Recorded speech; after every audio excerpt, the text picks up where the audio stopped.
benar-benar gemilang gitu. Ya bahkan di hari ini nampaknya Yuhai yang tidak dimainkan, yang dimainkan justru Liquid dari tadi kita melihat. Ini Dan line up dia utamanya Bigetron ya, sebelum adanya Yuhai datang. Betul sekali, dan ini dia kita langsung masuk ke area Sunhawk di mana sudah ada 2 data sebelah kanan dan sebelah kiri kalian. Dari kanan itu ada top 5 elimination in Sunhawk, lalu dari sebelah kiri layar kaca kalian ada overall ranking in Sunhawk. Betul, dan Takai yang mendapatkan jumlah poin begitu banyak kalau kita berbicara tentang Sunhawk-nya. Dan ini masih dibuka mapnya, lu lihat deh. Scarlet Gaming turunnya bener-bener meluas banget. Satu ke arah camp alfanya, satunya bener-bener nguasain Hatin, jersey-nya juga turunnya di sekitar Hatin juga, di pulau yang berbeda di arah Camp Bravo, sekitar kepulauan Camp Bravo. Dan satu pemain mereka lagi jersey berarti ya? Kok jersey sih? Satu lagi ini yang 2 siapa nih? Yang 2 ketutupan soalnya. Yang kan Smith itu yang di atasnya Uni siapa itu? Pinky, kalau nggak Pinky Slayer. Ya, antara 2 pemain itu berarti. Namun kalau kita lihat belum juga turun, langsung ditembak dengan AKM. Akankah ada hit yang masuk? Ternyata tidak. Sulit, Boom masih selamat. Sulit. Dan Boom masih selamat, belum ada first blood untuk di berapa menit? 1 menit game yang sudah kita pantau sejauh ini. Tapi kalau kita ngomongin Sunhawk juga timnya silih berganti gitu kuy. Gak ada yang benar-benar bisa dibilang sangat mendominasi. Kalau kita ngeliat dari poin mungkin terkesan Takai yang mendominasi di Sunhawk. Tapi kalau kita ngomongin dari kualitas mapnya sendiri, gue belum bisa bilang bahwa ada tim yang menjadi King of Sunhawk. Ya karena silih berganti juga siapa yang mendapatkan WWC di Sunhawk dan juga mendapatkan momentum untuk bermain di Sunhawk. Takai memang berulang kali bisa mendulang poin kalau kita berbicara Sunhawk. Tapi permainan Takai kalau di Sunhawk itu gak terlalu kelihatan menggila di awal. Mereka kelihatannya di akhir-akhir biasanya. Fight memang tidak melakukan healing, tapi baru kelihatan di akhir. Di awal kita jarang melihat Takai terspot karena mereka biasanya membagi di 4 compound yang berbeda, menuju ke visionnya yang berbeda juga. Dan inilah yang terjadi nampaknya dari seorang Renalre dekat sekali dengan Slayer. Lagi-lagi kita melihat sebuah kejadian yang hampir mirip. Hampir mirip kalau kita berbicara tentang Sunhawk. Di Super Weekend juga pernah ada momen seperti ini. Ya, tapi di Super Weekend waktu itu Nikro yang ada di atas, pemain dari SG melakukan tembakan ke arah bawah. Saya lupa siapa tim yang ada di bawahnya, tapi kali ini keadaannya berbalik. SG lah yang diincar oleh AE. Betul, udah mulai dipantau dan senjatanya beda. Ya. Waktu itu KBZ kalau nggak salah. Betul, waktu itu KBZ. Sekarang M4. Dan yang sebelumnya tuh nggak ada scope-nya. Kalau ini ada RDS. Ya. Betul, itulah perbedaan-perbedaan dari kedua kejadian tersebut. Memang mirip kejadiannya karena mengincar satu compound yang sama dan juga dari angle yang sama. Namun Renalre tidak terlalu berlama-lama di area tersebut, langsung menuju ke arah yang lain. Betul, kayaknya lebih bijak lah keputusan dia untuk melepas locknya ke lower ground. Karena buang-buang waktu juga, butuh banyak hal yang bisa dia lakukan selain ngetem di arah tebing itu. Circle tadi kalau nggak salah ke kanan atas ya? Ya, ke kanan atas. Kiri atas, sorry. Oh iya betul, kiri atas. Kiri, lu iya aja lagi gue. Gimana gue? Kanan ya, betul. Kiri. Nih, lu jangan sampai gue nyemplung, lu nyemplung juga nih. Kalau gue nyemplung, lu harus nyelamatin gue. Betul, iya. Ternyata saya terbalik ya, kanan dan juga kiri. Dan tadi memang circle-nya menuju ke arah kiri, berarti area dari SG, area dari AE masih masuk ke dalam circle-nya. Dan kita melihat ini dia Takai, yang nampaknya mereka selalu berada di area Camp Charlie, tidak tergeser mereka.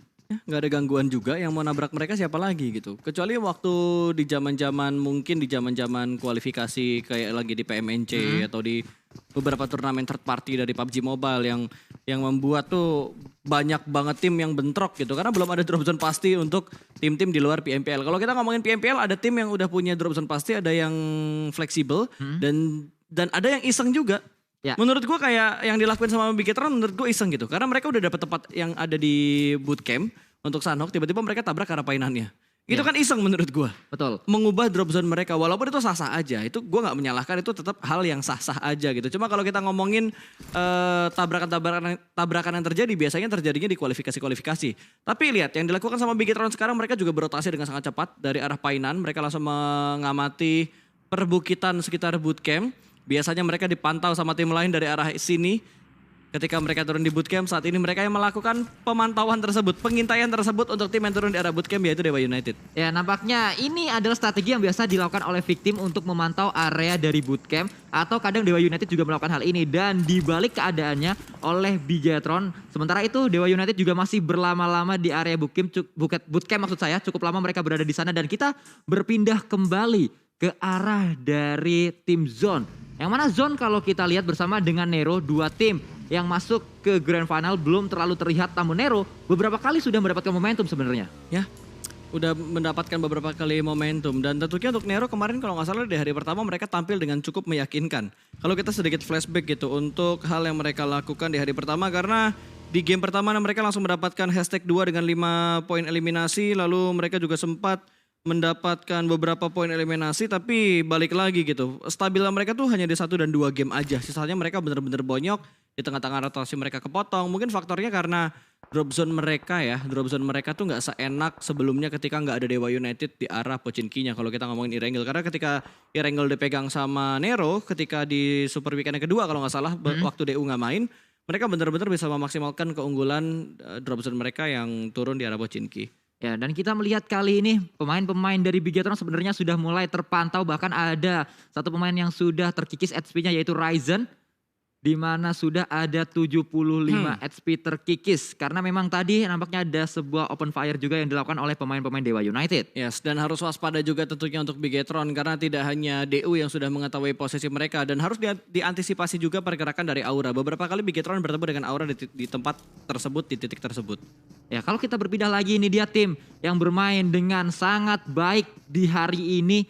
Bahkan tadi sempat berada di peringkat yang kedua dan saat ini juga masih berada dua kali WBCD. Iya, betul sekali, masih berada di area tersebut. Memang match ketiga tidak terlalu maksimal tadi NFT karena terkat rotasinya terculik satu persatu saat mereka melakukan rotasi. Namun saat kita melihat match yang baru, pastinya ini juga menjadi harapan baru lagi-lagi untuk NFT. Dan melihat ada yang melakukan prowling langsung tertembak di sana. Voldemort mendapatkan satu pemain dengan cukup mudah dari Boom, yaitu Ken. Betul, 1 knockout berhasil mereka amankan dan langsung di follow up. Ingin mendapatkan poin pertama untuk tim RRQ, mencari keberadaan dari Ken dan langsung saja poin eliminasi pertama. Asa kali ini yang menjadi eksekutor. Peko yang jadi eksekutornya tadi. Ya, Peko bisa memberikan satu elimination ke arah pemain-pemain RRQ ini. Modal yang sangat berharga, namun ini juga awal yang cukup buruk. Start yang tidak terlalu mulus dialami oleh Boom, di mana Boom juga kalau kita lihat sebenarnya sudah bermain cukup konsisten walaupun lagi-lagi di match kali ini belum terlalu terlihat, bahkan sudah hilang satu playernya tadi Ken. Kembali kita melihat dari fight yang terjadi antara Bukit dan juga area bootcamp. Ya. Ada Bigetron yang terus memantau di area tersebut, namun Hans bersama dengan pemain-pemain Dewa United yang lain juga terus akan coba memberikan tembakan-tembakan menuju ke arah bukitnya. Ya, ini temponya kembali lambat gitu. Setelah kita ngelihat adanya pick off yang dilakukan oleh RRQ ke arah Boom, habis itu temponya benar-benar lambat lagi. Bigetron belum keluar dari tempat ini. Mereka masih menunggu untuk update circle yang kedua nantinya karena bulusan pertama sudah bergerak 50% untuk menutup dan menciptakan circle yang kedua. Dan kita sedikit membahas mungkin untuk di PMGC-nya nanti. Kita ngelihat sekarang kejar-kejaran poin antara GD, Bonafide, Bigetron, Aura, Boom. Bahkan kalau kita lihat Bigetron dan Aura untuk hari ini di Grand Final khususnya mereka tidak terkesan benar-benar memepet poinnya gitu. Jadi kayak udah mulai menjauh gitu gap yang diberikan oleh GD ke arah tim-tim yang ada di bawah mereka. Karena GD sekarang ada di posisi puncak untuk tim pertama nantinya yang akan menuju ke PMGC kalau kita ngomongin tim-tim dari Indonesia. Dan menurut gue ya, ini gue sedikit ngasih insight mungkin ke teman-teman dari komunitas. Mungkin dari teman-teman komunitas ada yang bilang, apakah nanti kalau ada tim A, tim B, tim C yang ke PMGC selain tim ini atau tim itu apakah mentalnya udah siap dan segala macam gitu. Mental kan bisa didapatkan dan bisa dipersiapkan dan bisa lebih dilatih lagi ketika mereka mendapatkan kesempatan gitu. Dan gue rasa kalau kita tarik sedikit untuk flashbacknya, ketika Bigetron akhirnya mewakili Indonesia di kancah dunia, apalagi di Global Championship dan segala macam, ya mereka tidak langsung menjadi juara dunia. Mereka butuh proses, mereka butuh beberapa kali untuk masuk ke Global Championship, ke turnamen dunianya, untuk mereka akhirnya siap dan akhirnya bisa bersaing ketat dengan tim-tim dari negara-negara lain gitu. Itu yang menurut gue harus didapatkan oleh tim-tim Indonesia yang lainnya gitu. Jadi ketika ada satu tim baru yang akhirnya mewakili Indonesia di ajang internasional, di ajang globalnya, ya kita support dengan maksimal gitu. Kalau kita ngomongin dengan mental dan segala macamnya, ya mungkin mental tidak langsung terbentuk, tapi gimana cara membentuk sebuah mental itu kalau mereka nggak ngedapetin kesempatan. Jadi kita support aja tim manapun yang nantinya akan mewakili Indonesia di PMGC menurut gua. Ya betul banget, karena balik lagi kalau kata orang-orang berpasta, makan rengginang di parung panjang. Cakep. Sang pembelajar akan menang bersinar terang di masa mendatang. Nah itu dia. Gak bisa bersinar terang kalau tidak melewati sebuah kegelapan. Betul. Namun kalau kita melihat kali ini dari seorang Audrey juga memiliki sebuah vision menuju ke arah pemain-pemain dari Void. Ada sebuah perjalanan yang juga dibangun kembali oleh seorang Audrey. Bergeser lagi mencari vision yang berbeda lagi. Tapi smoke juga sudah dibangun kali ini oleh Debs 2K. 2 smoke bahkan yang ketiga untuk membuat tebalnya area ini sehingga tidak tembus vision dari pemain-pemain Livescape. Ya betul banget. Dari tadi kalau nggak salah ada yang nahan-nahan tembakan. Tapi akhirnya Livescape melepas tembakan yang menuju ke arah Void dan membuat Void harus melakukan regroup lagi. Posisi mereka lagi. Sebelum akhirnya nanti dipush oleh tim lain atau bahkan dipush oleh tim Livescape-nya juga. Dan di arah lain ada GD yang bertemu dengan Serigala. Kali ini bertemu dengan tim Nero 4 lawan 1 baru Nichil yang terspot. Tapi kalau kita lihat di bagian minimapnya GD juga sudah mulai melakukan setup dengan sangat rapi. Ini dia Genesis Dogma, pemuncak klasemen sementara. Tim yang terdepan untuk bisa mendapatkan gelar juara. Tim terdepan juga untuk saat ini mendapatkan tiket ke PMGC. Namun mereka belum selesai perjuangannya. Harus melawan Nero untuk sementara waktu. Harus melawan tim-tim lain juga. Dan untuk memuluskan langkah tersebut pastinya tidak pantang menyerah pemain-pemain dari Genesis Dogma. Betul sekali. Mereka benar-benar tertib dalam setup mereka saat ini. Tidak terlalu overpick. Tetap disiplin, malah di arah lain yang kurang disiplin mungkin dari tim Aura karena Chisun berhasil diamankan langsung dipulangkan menuju ke arah lobby bertemu dengan Dewa United. Tapi Uni sendirian follow up di bagian belakang mulai melakukan setup, namun ada trade knock yang terjadi. No Mercy akan langsung memberikan follow up dan mungkin trade eliminasi pun terjadi antara DU dan juga Aura. Belum ada follow up yang dilakukan oleh DU. Ya, hilang satu pemainnya tadi kalau kita lihat Dewa United. Sayang sekali tim yang turun di area tengah, turun di area bootcamp. Namun mereka saat keluar dari bootcampnya nampaknya tidak terlalu siap untuk melawan tim-tim lain. Bahkan cukup mudah tadi. Satu pemain dari Dewa United pun dipulangkan ke arah lobby. Menyisakan 3 yang lain. Namun kita melihat juga kali ini Bigetron dan juga Aura akan coba fight karena sudah saling melihat satu sama lain. Betul, mereka sudah saling bertatap-tatapan. Bigetron sudah nyebrang keluar dari tempat mereka tadi. Berarti circle keduanya harusnya menuju semakin ke arah sebelah kiri. Karena Bigetron sudah meninggalkan ke arah bootcampnya. Lihat yang dihadapi oleh Bigetron adalah satu pemain dari Skylight yang ada di bagian depan, di mana pemain-pemain dari Skylight membackup dengan jarak yang lumayan jauh. Slayer akan mundur ke arah belakang, itu ke spot Liquid langsung mengganti weaponnya dan langsung menembak cacing yang ada di arah open field. Poin pertama apakah masuk menuju ke arah Bigetron, karena ini akan sangat sulit untuk di backup dan itu dia eliminasi pertama dan Bigetron harus segera keluar dari tempat ini karena kalau nggak salah di belakang mereka ada Aura. Ya, dan di depan mereka juga sudah bersiap kali ini tim yang tadi sudah terculik satu pemainnya Aurelet Alliance, yaitu Scarlet Gaming. Jersey sedang melakukan boosting terlebih dahulu dan bersiap untuk melihat, untuk mencari vision menuju ke arah pemain-pemain dari Bigetron. Ada Smith juga yang coba untuk melakukan backup, namun ternyata Jersey juga terspot dari arah lain. Banyu dari zone. Tapi ditembak lagi Banyunya. Kayaknya ada mata-mata di arah lain yang bisa nge-spot keberadaan dari seorang Banyu. Ditembak terus-menerus, HP-nya semakin berkurang. Tapi di arah lain juga ada pertemuan antara Takai dan juga Victim. Mendapatkan sebuah knockout ke arah Victim. Takai masih belum bisa mendapatkan confirm eliminasi mereka. Baru satu eliminasi yang mereka dapatkan sejauh ini. Ya, baru satu yang didapatkan, namun pastinya mereka tidak puas hanya dengan satu saja. Ingin mencari yang lain lagi, ingin mencari lebih lagi. Pinky, salah satu pemain yang juga mendulang poin untuk Scarlet Gaming kali ini kita melihat dari area bootcamp. Ternyata Victim sudah mengisi area sentral dari bootcampnya. Fight juga terjadi di sana, close combat. Nampaknya akan coba dilakukan oleh seorang Steve Boy berhadapan dengan satu pemain dari Victim, yaitu Rocky. Melakukan tembakan juga dengan UMP-nya, melakukan reload terlebih dahulu. Namun mencari angle selanjutnya dan Steve Boy mundur terlebih dahulu untuk melakukan regroup mungkin bersama dengan Cryzen. Yes, betul. Dan kali ini bootcamp sudah mendapatkan sebuah tamu baru lagi. Tapi DU udah mulai pincang ya. Mereka udah kehilangan satu pemain mereka tadi. Tapi setidaknya mereka berhasil mendapatkan 2 pemain dari tim Victim. Dan ini akan meningkatkan tingkat kepercayaan diri mereka. Ada Steve Boy yang akan melakukan setup flank. Itu di backstep dari belakang front shoot yang masih belum berhasil. Namun Steve Boy juga masih belum bisa mendapatkan sebuah knockout ke arah pemain dari Victim. Tempo kembali menurun kali ini. Tembakan ke bagian dalam dari ruangan dan Cryzen ditinggalkan seorang diri di bagian dalam. Namun masih bisa bertahan. Step by step kali ini bermain di bagian luar dari pintunya. Pintunya akan segera dibuka. Step sudah mulai terdengar. Ada sedikit tembakan pre-fire dari bagian luar. Namun kembali turun ke arah bawah. Ada backup dari Steve Boy. Masih diincar keberadaan dari pemain-pemain DU yang saat ini berada di bagian luar dari bootcamp. Tapi lihat Cryzen juga masih siap untuk menetapkan dan melock angle-nya ke arah pintu. Ada Hands juga yang coba membackup dari area gudang. Kalau kita lihat terpojok satu pemain terakhir dari Victim, yaitu Rocky. Turun ke arah bawah, kembali akan coba diincar. Ada tembakan yang juga dilakukan ke arah Rocky. Dan itu dia sangat-sangat low HP-nya karena karena Hands tadi yang saya katakan melakukan backup juga dari angle yang berbeda lagi. Rocky naik ke atas lagi, turun lagi kali ini untuk menghindari kejaran dari pemain-pemain Dewa United. Terlihat di sana seperti juga dilakukan dan itu dia. Victim pun dipulangkan seluruhnya menjadi tim pertama yang pulang ke arah lobby. Betul sekali, Victim menjadi tim pertama yang dipulangkan ke arah lobby setelah kita melihat beberapa fight yang terjadi, pick off yang terjadi, tapi ternyata Victim yang menjadi tumbal untuk di game keempat hari ini atau game Sunhawk yang satu-satunya dimainkan untuk di setiap hari dari Grand Final. Dan kita berpindah ke arah lain, kali ini semakin condong ke arah Pulau Alpha, di mana alter ego Renalre yang sudah siap sedia untuk melihat semut-semut yang ada di bawah. Ya, Renalre kecil soalnya kan. sedari tadi memang menjaga angle tersebut, tidak berpindah, dia cuma mundur sebentar untuk melakukan looting mungkin dan kembali lagi ke angle yang sama untuk memantau karena memang Renalre nampaknya kali ini diutus untuk menjadi palang pintu dari area ini. Betul, harus ini tugas yang berat sebenarnya untuk seorang Renalre gitu. Ditugaskan seorang diri untuk memantau pergerakan di bagian lower ground-nya. Tadi kalau nggak salah yang dilihat di bawah itu Skylets ya.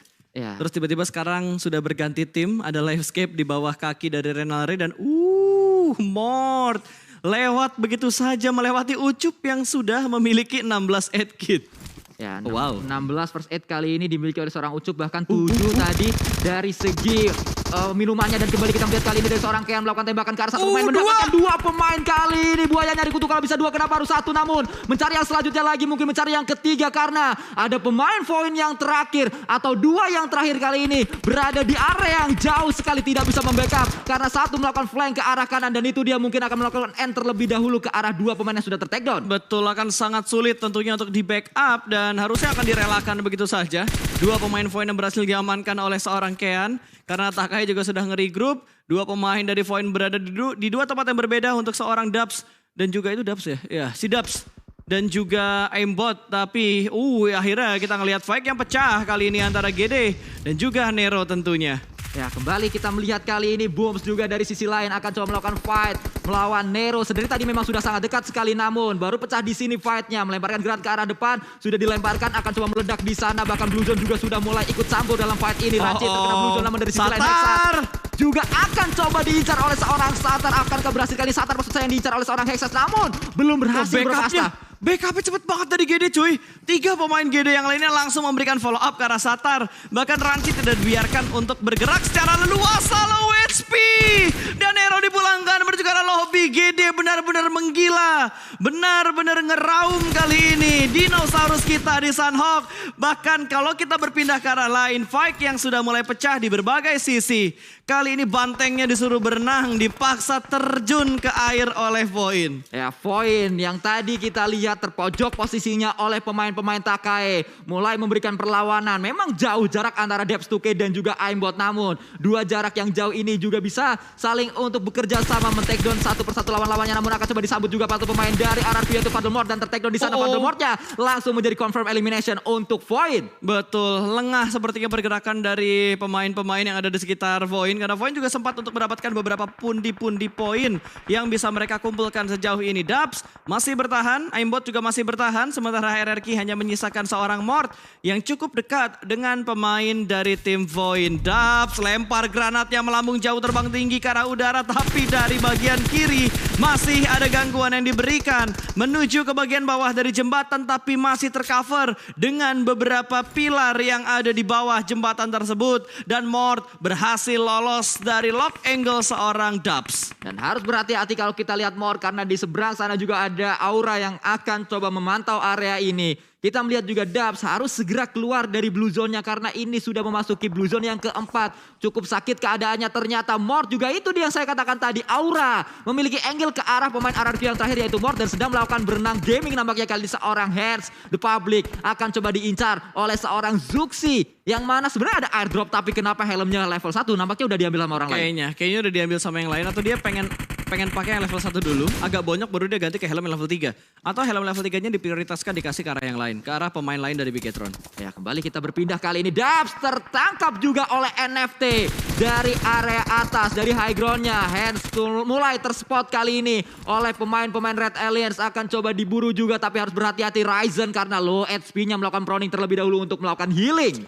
Ya, ini udah mulai intens sepertinya fight yang terjadi. Bahkan dari DU pun gak punya kesempatan untuk mendarat atau untuk memijakan kakinya di daratan. Karena di press oleh dua tim, GD nembak ke arah mereka, Bigetron nembak ke arah mereka, Aura sama Takae pun masih bermain di arah perairan, di dekat sungainya. Dan ada lock angle yang dilakukan oleh Bigetron. Bigetron benar-benar memperluas rotasi mereka, memperluas setup mereka dari arah air. Tembakan masuk namun masih ada backup dari Gremory. Satu persatu sudah mulai tumbang, tapi Bigetron mendengar apa yang terjadi di belakang mereka. Dua pemain Bigetron langsung merespon, tembakan langsung diarahkan ke arah Zuxi. Tapi Gremory kali ini tersisa seorang diri, harus menghadapi dua pemain dari Bigetron dan dia berhasil mendapatkan satu. Belum ada follow up yang lebih lanjut dilakukan dan kali ini dua pemain Bigetron pun akan segera datang. Granat ataupun molotov sudah mulai dilemparkan menuju ke arah Gremory, masih belum connect dan harusnya Zuxi masih bisa untuk diselamatkan, tapi Liquid yang akan menyelamatkan sementara Ryzen akan menyelesaikan tugas ini. Jump shoot dari seorang Ryzen dan berhasil mendapatkan satu.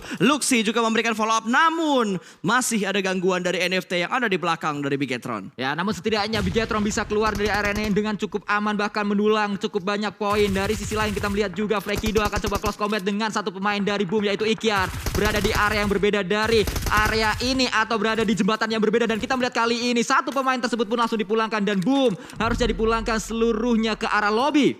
Ya, sudah kembali kita melihat ada beberapa tim yang dipulangkan. RRQ, Void, Victim, Boom, Nero. Bahkan Boom tidak bisa melakukan strategi utama mereka untuk melakukan healing di arah Sunhawk.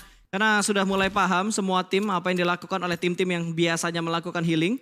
Dan Zone Esport pun pemain mereka terjebak dengan mineral kali ini yang terkena DPS dari Blue Zone yang benar-benar menyakitkan. Satar belum mau keluar dari kompornya, tapi dua pemain lain dari GD terspot oleh mineral. Sudah ada info yang masuk kali ini ke arah pemain-pemain dari zone, dari area lain. Flippy juga harus segera keluar dari blue zone-nya. Kalau kita melihat masih banyak tim-tim yang berada di blue zone. Satar berada di blue zone juga. NFT mulai terspot oleh seorang mineral dan seperti kembali dilakukan. Mineral bahkan mendapatkan yang kedua kali drone dan juga Ramones masuk ke kantong dari zone. Betul sekali, dan mineral pun sudah tidak punya healing lagi. Mau nggak mau harus merelakan dirinya dimakan oleh DPS dari blue zone-nya. Kita bakal memfokuskan lagi di mana Bigetron kali ini mereka berhasil mendapatkan tempat yang paling prima. Mereka berada di tengah-tengah circle, the one and only team yang benar-benar nyaman posisinya ada di dalam circle, yaitu Bigetron. Ya betul, Bigetron memang nyaman di area tengah dari circle-nya. Tapi kalau kita ingat, tadi Bigetron sempat mengalami area ini, sempat mengalami di mana dia berada di tengah circle namun gagal fight melawan Genesis Dogma di match sebelumnya. Betul. Mereka tidak boleh mengulangi kesalahan yang sama untuk kedua kalinya. Ya, ini mungkin momentum untuk Bigetron mengejar ketertinggalan poin mereka untuk mengamankan slot mereka menuju ke arah saya dan juga membalap poin dari GD yang sudah terlampau untuk poin di PMGC-nya. Dan Luxi juga menambah satu poin eliminasi lagi, berhasil mendapatkan satu persatu pemain yang berusaha untuk menginjakan kakinya ke arah daratan, tapi tiba-tiba dari arah kiri datang pergerakan dari Livescape, tapi Pinky berhasil memotong rotasi dari Livescape. Ataupun tumbang, ada bagian bergerak secara yellow namun sempat dan berhasil untuk menginjakan kakinya di balik sebuah batu dan harus sharing compound, harus sharing area bersama dengan satu pemain NFT. Spavel pun terspot oleh seorang Ryzen, begitu tajam mata dari seorang Ryzen. Namun dari area lain akan coba ada Scarlet Gaming yang mengincar high ground dari Bigetron. Audrey juga sudah mulai melakukan flanking kali ini, sudah mulai melakukan push, maksud saya berada di belakang batu dekat sekali dengan pemain-pemain Red Alliance di belakang. Satu pemain dari Dewa United bisa mendapatkan Zuxi dan dikonfirm menjadi kill, menjadi elimination maksud saya ke arah Dewa United, dan Dewa United pun terspot karena ada balasan dari Red Alliance. Ya lo lihat deh, live status yang ada di sebelah kanan kuy, semuanya kedip-kedip warna biru kecuali Bigetron. Ya betul, karena semuanya berada di Audrey? area blue zone. Audrey datang kali ini dengan Uzinya, melakukan tembakan ke arah depan mungkin, tapi dia harus melakukan healing terlebih dahulu di belakang sana. Dan itu dia ada Ryzen yang memulangkan Audrey, satu pemain dari LPS tumbang. Betul, 9 poin eliminasi. Masih ada satu pemain dari Livescape di bagian bawah, namun Liquid berhasil diamankan. Trade talk-nya belum terjadi, tapi kali ini akan segera di backup pada Ryzen yang bakal bergerak menuju ke arah seorang Toms dan berhasil menumbangkan satu persatu pemain dari tim Livescape. 10 elimination sudah dikumpulkan oleh Bigetron Red Alliance. Genesis Dogma pemuncak klasemen sementara pun sudah dipulangkan. Kembali kita melihat ada sebuah healing yang coba dilakukan oleh Maybe, pemain dari Livescape. Betul, ini Maybe yang ditugaskan sebagai anggota terakhir dari Livescape untuk melakukan healing. Akan sangat susah tentunya untuk dia masuk ke dalam zona. tinggal 2 add kit lagi yang dimiliki oleh Crush. Begitu banyak tim yang akhirnya memutuskan untuk healing karena mereka udah nggak punya waktu lagi untuk bergerak masuk ke dalam zona. Udah nggak dapat tempat lagi, udah nggak dapat celah lagi, jalur, jalan apapun itu untuk mereka masuk ke dalam zona. Ya, Badru pun tidak memiliki healing yang begitu banyak karena memang dari looting area yang dimiliki oleh Alter Ego saat ini tidak sebanyak yang mereka punya ketika mereka drop kalau nggak salah waktu itu di docks kanan ya. Ya, arah-arah sekitar sana. Dan ini dia nampaknya dengan seperti ini. Harusnya Red Aliens, Bigetron Red Aliens bisa mendapatkan WWCD, namun masih akan kita tunggu juga seperti apa kelanjutannya karena kita belum tahu Smith. Masih ada 7 lagi yang dimiliki oleh Smith. Ini adalah yang ke-6 yang masih dia miliki. Masih terus akan coba melakukan healing demi healing. Ini harusnya BTR nggak sih? Tersisa 2 ya harusnya karena untuk menunggu circle menutup yang terakhir juga masih cukup lama. Ya betul, harusnya ini fix untuk Bigetron mendapatkan WWCD. Mereka benar-benar diunggulkan dari timing rotasi mereka. Kira-kira mereka nggak bakal sempat lagi gitu untuk berpindah. Tapi ternyata mereka masih punya waktu untuk berpindah dan maybe akhirnya membuka tembakannya dan ya merelakan diri ke arah Blue Zone. Ya, Bigetron kali ini berada di atas angin keadaannya. Mereka sangat nyaman, bahkan tinggal menunggu waktu saja untuk mendapatkan WWCD. Waktu yang akan menjawab dan pastinya akan terjawab sesaat lagi karena setelah ini adalah first aid yang terakhir. Yang itu dia sudah digunakan oleh seorang Smith. Melakukan tembakan, ada balasan namun sudah. Counting sudah Selesai dan itu dia winner chicken dinner didapatkan oleh Bigetron Red Aliens. Betul, untuk match yang keempat Sunhawk kali ini mereka berhasil membawa 11 poin eliminasi. 11 poin eliminasi yang dibawa oleh Bigetron ini adalah chicken pertama mereka untuk di Grand Final PMPL season yang keempat. Yap, betul sekali. Sekali lagi congratulations untuk Bigetron Red Aliens yang berhasil mendapatkan WWCD pertama mereka di babak Grand Final PMPL Indonesia season 4.